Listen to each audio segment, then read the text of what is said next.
स्वागत है। इस समय हमारी मौजूदगी है महर्षि वाल्मीकि इंटरनेशनल एयरपोर्ट के पास। हमारे साथ मौजूद जो विधायक पद के प्रत्याशी थे आजाद समाज पार्टी के सूरज चौधरी जी, तो स्वागत है। धन्यवाद जी, आपका भी। जिस तरह से अभी देखिए सांसद अवधेश प्रसाद जी लगातार जो है समीक्षा बैठक करना जो है मिल्कीपुर में जगह जगह पे स्टार्ट कर दिए हैं, कैसे देख रहे हैं आप? भैया जो हमारे जो सांसद जी हैं श्री अवधेश प्रसाद जी, अरे उनको अब जीने दीजिए। वृद्ध सांसद हैं, आप लोग एकदम ऐसे ऐसे सवाल हमसे दाग दे रहे हैं जिसका जवाब हम नहीं लगता देना चाहिए। बुजुर्ग सांसद हैं, परेशान है बेचारे, और मीडिया के साथ ही उनको और एकदम परेशान करके रखे हुए हैं। अब वो एकदम बुढ़ा गए हैं बेचारे, अब उनसे धरना दिला रहे हो, साड़ पकड़वा रहे हो, अरे जीने दो उनको भी। क्या बोले आपको जो है? जिस तरह से सूरज जी अभी चुनाव के पहले आपने सांसद जी को एक दिन भी नहीं बख्शा कहने के लिए, खूब आप उनको जो है कहीं न कहीं उनके बारे में आप बोलते हो। आज हमसे बोल रहे हैं कि साड़ पकड़वाना है, तो ये क्या मामला है? आप लोगों का क्या जो है राजनीति का क्या मामला हो जाता है? सांसद जी बड़ा उनके ऊपर तरस आता है अपने लड़के के लिए जो है इतना बड़ा बड़ा झूठ। हमें तो बिचौम कह रहे थे कि 35,612 वोट से जीत गए, वो बड़ा वीडियो वायरल हो रहा है। अरे अब देखिए, समाजवादी पार्टी के लोगों को जो है बढ़िया नेता चाहिए मिल्कीपुर में। अब वो अपने लड़के को वहाँ जो मिल्कीपुर में वहाँ लखनऊ में रहता है उसको झूठा ला करके थोप रहे हैं उनके ऊपर, और समाजवादी जो कार्यकर्ता है निराश है, उनको ढो रहे हैं। करेंगे क्या? कहीं न कहीं मिल्कीपुर का जो मामला, उनकी समीक्षा बैठक, ये सब चीजें वही 4 से 10 लोग को इकट्ठा कर लेते हैं, फॉर्मेलिटी करते हैं। उनका कोई समीक्षा बैठक का कोई मतलब नहीं। बुजुर्ग हो गए माननीय सांसद जी को, अब आराम की जरूरत है और राजकाज उनको अपने आने वाली जनरेशन को सौंपना चाहिए। अगर खुद ही थामे रहे तो अपना तो डूबे करें, समाजवादी पार्टी को लेके अयोध्या में डूब गई हैं। अच्छा, जिस तरह से ये है कि सांसद जी ने अभी ये कहा कि 15 तारीख को जो है देशव्यापी आंदोलन कर रहे हैं इस हार को लेकर के समाजवादी की। कौन सा आंदोलन करिए? 80-85 साल के हो गए, अब कौन आंदोलन करिए? उनको आराम की जरूरत है भाई। मीडिया के साथी मैंने बोला ना, अब वो बुजुर्ग हो गए एकदम, उनको लोग एकदम परेशान रहते हैं, वो एकदम दुखी हैं, उनको कुछ समझ में नहीं। मिल्कीपुर हार गए हैं, 4 दिन के लिए राजा बने थे बेचारे, वो भी तमका हमें लग रहा है कि यही चुनाव हारते ही छिन गया। तो बड़ा वो दुखी है, उनको क्या बोलना, आओ बाओ बोल रहे हैं। बड़ा अवधेश प्रसाद जी के बारे में कुछ कहना हमें लगता है कि ठीक है नहीं, मतलब वो बहुत परेशान है अपनी जिंदगी से। लड़के को सोचे रहे अपने जीते जी विधायक बना लेंगे, लेकिन लड़का चूंकि बाहर का था, मिल्कीपुर की जनता के साथ कनेक्ट नहीं हो पाया। ढिंढोरा तो पहले से पीटत रहे कि मतलब जो है मतलब ऐसा होगा वैसा होगा, प्रशासन जो है जबरदस्ती चुनाव जिताने का प्रयास करेगा, ऐसा होने नहीं देंगे हम। लेकिन हारने के कुछ दिन पहले, 2-4 दिन पहले रोना शुरू कर दिया इन्होंने। और रोने का मतलब ऐसे ना रोता रहे, बड़ा जोर जोर से मेहरबान खान रोत रहे, और उनकी सेना जो है बेचारी मिल्कीपुर में जो है एकदम बड़ा परेशान की जा रही थी, मारी पीटी गई, बहुत बवाल हुआ। और ये पूरा टाइम हमारे जो सांसद जी हैं अयोध्या के राजा साहब जो हैं, सेना मिल्कीपुर में पिटती रही और राजा साहब यहाँ बैठ के रोते रहे। तो बड़ा दुखद है। ऐसे मतलब जो है यहाँ सिपा सलार को जो है समाजवादी के लोगों ने जो है अपना इनको सौंप रखा है कि भाई जाओ वहाँ का राज्य चलाओ। अयोध्या जैसे तैसे उनको जनता ने जिता दिया था, अब उनको गलत फहमी हो गई कि राजा बन गए तो राजा ही बन गए। जनता ने अवधेश प्रसाद को असली औकात बता दी, श्री अवधेश प्रसाद जी को, उनको उनकी सही जगह पर पहुंचा दिया। और यही रवैया रहा तो जो सांसद ही जीते हैं ना, वो भी लंबा चला नहीं पाएंगे। फिर चुनाव होगा तो सांसद जी को उनकी असली औकात वो भी पता लग जाएगी और भविष्य के लिए भी पता लग जाएगी, अगर अपने आप में सुधार नहीं किए तो। जिस तरह से आपका आरोप है कि वो कुछ नहीं करते हैं, लेकिन अभी समीक्षा बैठक में उस दिन सांसद जी ने ये भी कहा है कि जिसके ऊपर अगर कोई मुकदमा है तो उसका भी हम खर्चा जो है कहीं न कहीं वहन कर रहे हैं, आप अपना मुकदमा देखिए। अगर हम दिल्ली में रहेंगे, किसी को कोई समस्या हो रही है तो 2 घंटे में हम जो है फैजाबाद मिल्कीपुर पहुंच जाएंगे। मिल्कीपुर की जनता का समस्या को लेके इतना ये गंभीर नहीं बाटे।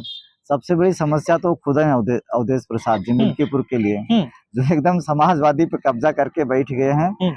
आगे जो समाजवादी में तमाम युवा आशा लगाए हुए थे, भाई देवमणि कनौजिया जी हैं, विद्याभूषण भाई हैं, और आपके ऐसे तमाम चेहरे हैं जो आशा लगाए हुए हैं, तो इनको अपना पुत्र नजर आवत बा। तो सबसे बड़ी समस्या तो यही है, तो वो अपन समस्या दूर कर दिए, सब समस्या मिल्कीपुर का दूर हो जाएगी। सूरज जी, ये बताइए कि आपसे और सांसद जी से दुराव कहाँ से हुआ?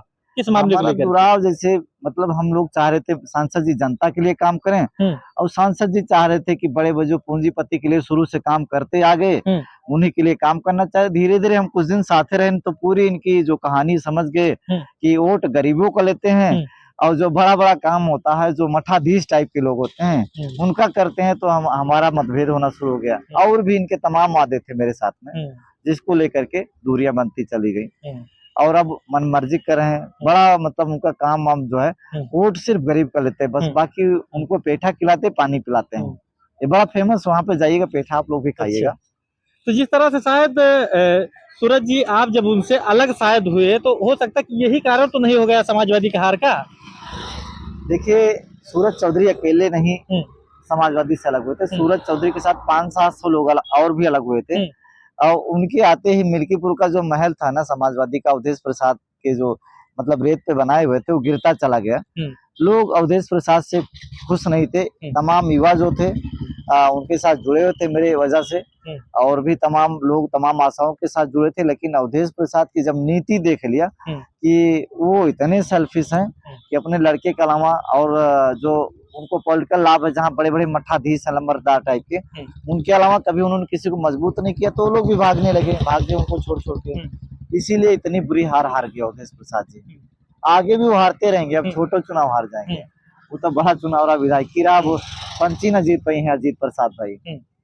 जिस तरह से अभी देखिए जो आरोप आप लगातार लगाते निरंतर आ रहे हैं, वही आरोप कहीं न कहीं देखिए अभी समाज सेवी प्रदीप यादव भी लगाते आ रहे थे। एक बहुत बड़ी बात बोलेंगे, माननीय सांसद अवधेश प्रसाद जी को शुरू से मैं बोलता रहा, ये वीडियो चाहे उनको दिखा भी दीजिएगा, माननीय सांसद जी, ये आपकी जिंदगी की सबसे बड़ी हार होने जा रही है। एक ऐतिहासिक हार होगी, जितनी बड़ी हार कभी हारे नहीं थे, वो हार होगी। अवधेश प्रसाद जी याद करिएगा मेरी बात को, कोई वीडियो होगा तो देख लीजिएगा, आपकी जिंदगी की सबसे बड़ी हार है, और वो साबित हो गया। जरूरी नहीं कि सूरज चौधरी ने एक आपको मोड़ा दिया, आपको प्रत्युत्तर दिया जो आप कर रहे थे, और आगे भी प्रत्युत्तर देने के लिए, आपका काउंटर देने के लिए सूरज चौधरी आपके हर चुनाव क्षेत्र में मैदान में खड़ा रहेगा। हार जीत सूरज चौधरी को नहीं देखना। आपने उनके करियर को चौपट किया, आपका अब आने वाला करियर, आपके आने वाले की जनरेशन की करियर चौपट हो गया। चौधरी साहब, आपके ऊपर लगातार आरोप लग रहा है कि आप अवधेश प्रसाद जी को हराने के लिए ही चुनाव लड़े थे, क्या कहेंगे? अवधेश प्रसाद ने एक समाजवादी कार्यकर्ता जब थे, तो उनके साथ रात दिन मरे, समाज अच्छे तरीके से रात दिन डटे रहे, और उन्होंने उस बात को एकदम नकार दिया। उनके लड़के अजीत प्रसाद ने नकार दिया। इसीलिए सूरज चौधरी का जो काम है, उनको रियल औकात बताना। सूरज चौधरी को चुनाव जीतना है तो 2027 में विधायक बनेंगे सूरज चौधरी। ये चुनाव तो सिर्फ उनको औकात बताना जरूरी था, जिसका स्टेटस से करे थे। इस जन्म में मेरा नाम नहीं भूलेंगे अवधेश प्रसाद जी। तो सूरज चौधरी, जिस तरह से आपका लगातार कहना था कि मैं जो यहाँ से लगभग 50,000 वोट यहाँ से जो है कहीं न कहीं पार्टी का खराब करेंगे, तो कितना वोट लगभग आपको मिला? देखिए, पार्टी का वोट हमें नहीं मतलब, हमें सांसद जी की जो कार्यशैली थी, ऐसे सांसद के पुत्र मिल्कीपुर के लोगों को गुमराह न कर सके। जैसे बाप ने अभी तक लोगों को मिसलीड किया, गुमराह किया, वैसे लड़का भी न करे। लोगों को होशियार करना था। वो अपने मिशन में सूरज चौधरी सफल है। मिल्कीपुर के तमाम युवा, कई हजार जो है युवाओं ने मुझे माना कि मैं उनका नेता हूं, अपना विधायक माना। उनको दिल से धन्यवाद। सूरज चौधरी कहीं ना कहीं जो है, उनके जो पर्सनल रिलेशन है, 1-to-1 कांटेक्ट है, और उनके साथ हमेशा 15 साल से चुनाव में, तो ये आम बात होगी, पहले से लग करके उनके साथ काम करें। वो साथी मेरे साथ डटे हुए हैं, मैं भी उनके साथ लगातार काम करता हूँ। तो जिस तरह से अभी सूरज जी यहाँ से आप विधायक पद प्रत्याशी थे, तो जिस तरह से यहाँ का जो है उपचुनाव तो खत्म ही हो गया, 2027 के लिए आपकी क्या तैयारी रहेगी? 2027 में भी इनके लिए वही लकीर रहेगी। एकदम पक्का फिक्स है।